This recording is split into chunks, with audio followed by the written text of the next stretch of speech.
प्रयागराज से खबर, उमेश पाल हत्याकांड में अतीक के नाम पर बसपा और सपा में सियासी घमासान की शुरुआत हो चली है। मायावती ने ट्वीट कर लिखा कि अतीक सपा का ही प्रोडक्ट है, जिसके बाद शिवपाल सिंह यादव समेत सभी नेता बसपा पर हमलावर हो गए हैं। शिवपाल यादव ने कहा कि बैठे बैठे ट्वीट से राजनीति नहीं चलती है।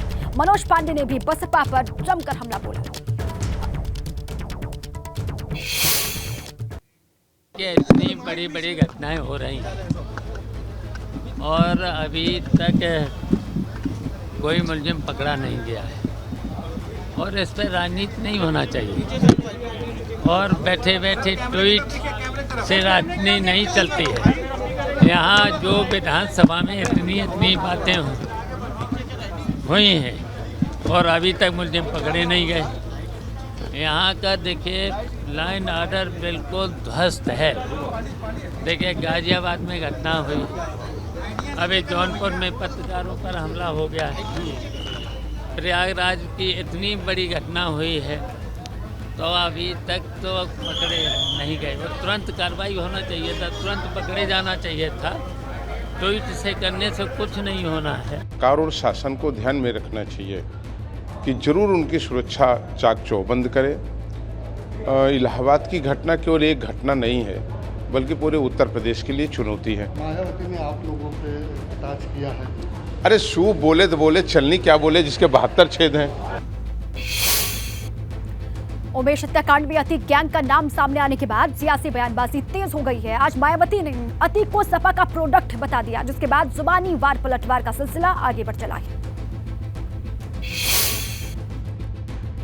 आज बहन जी का ट्वीट का तात्पर्य ये है कि चूंकि पीड़ित परिवार ने जो नामजद किया है, तो नामजद तो मान लीजिए उन्होंने अतीक को भी किया है, और तो अतीक तो माना कि अतीक तो भाई समाजवादी पार्टी ने उनको विधायक बनाया, समाजवादी पार्टी ने सांसद बनाया, और जिसमें वह पूजा पाल के पति की हत्या किए थे उस समय समाजवादी पार्टी में ही थे। लेकिन आज पूजा पाल जी खुद जो है जा करके उसी समाजवादी पार्टी में मिल गई हैं। तो बहुजन समाज पार्टी ने जो उनकी पत्नी को, शाइस्ता परवीन जी को, जो केवल ज्वाइन कराया, और बहन जी का ये मानना है कि अब चूंकि पीड़ित परिवार ने उनका भी नाम लिखाया है, तो वह अगर जांच में आ जा रहा है कि उनका नाम मतलब इसमें शामिल है, वो भी इन्वॉल्व है, तो बहुजन समाज पार्टी तुरंत उनको पार्टी से निकाल देगी। ये बहुजन समाज पार्टी का अपना एक हमेशा का वो रहा है और उसी सिद्धांतों पर आगे भी चल रही है। उन्होंने सही बात बोली है, लेकिन सच्चाई ये है कि ये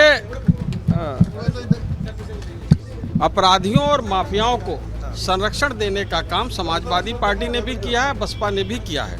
अब वो एक दूसरे के ऊपर ही आरोप लगा रहे हैं, तो इसका मतलब भारतीय जनता पार्टी तो मुक्त है। भारतीय जनता पार्टी अपराधियों माफियाओं के खिलाफ कार्रवाई करती रही, करती रहेगी, और उनको किसी प्रकार का संरक्षण पार्टी के द्वारा नहीं दिया जाता रहा, न दिया जाएगा। दोनों पार्टियां गुंडों, अपराधियों, माफियाओं को पोषित करने वाली पार्टियां हैं। उनको शायद वो दिन भूल गया। मैं उनकी सरकार में मिनिस्टर था और आरडीएक्स बम लगा करके अपराधियों ने उड़ाने का काम किया, और जब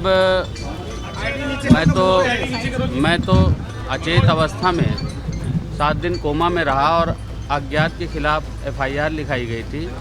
16 के 16 अपराधी जो उसमें निकल करके आए, सब समाजवादी पार्टी के थे। ये समाजवादी पार्टी का प्रोजेक्ट है।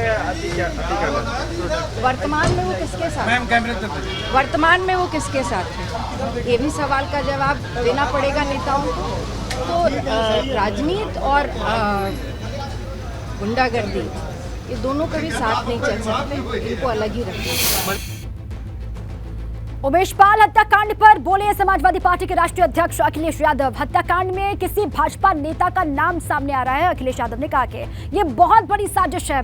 अखिलेश ने कहा चुनाव आने वाला है और ऐसे में बहुत बड़ी साजिश की जा रही है। कौन किससे मिला हुआ है जनता सब जानती है। सीएम ने कहा कि माफिया को मिट्टी में मिला देंगे, सरकार माफियाओं की सूची को जारी करे, टॉप 100 माफियाओं की सूची सरकार जारी करे, ये कहा है अखिलेश यादव ने। अब समझना कौन कौन मिला हुआ है। ये साजिश बड़ी है, और यूपी का चुनाव कोई छोटा चुनाव नहीं है, ये देश का चुनाव है। इस प्रदेश ने प्रधानमंत्री दिया है, ये प्रदेश प्रधानमंत्री देता है, तो इसलिए साजिश भी बड़ी है, साजिश छोटी मोटी नहीं है।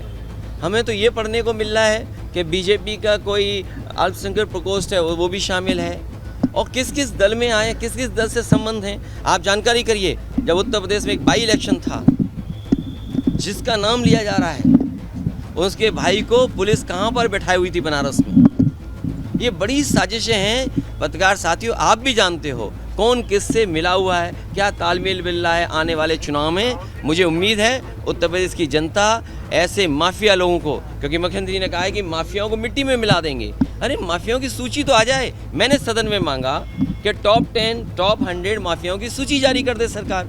सरकार पीछे क्यों हट रही है? सरकार सूची जारी करे 100 माफियाओं की या 10 माफियाओं की। टॉप 10 माफिया, टॉप 100 माफियाओं की सूची जारी भारतीय जनता पार्टी को करना चाहिए।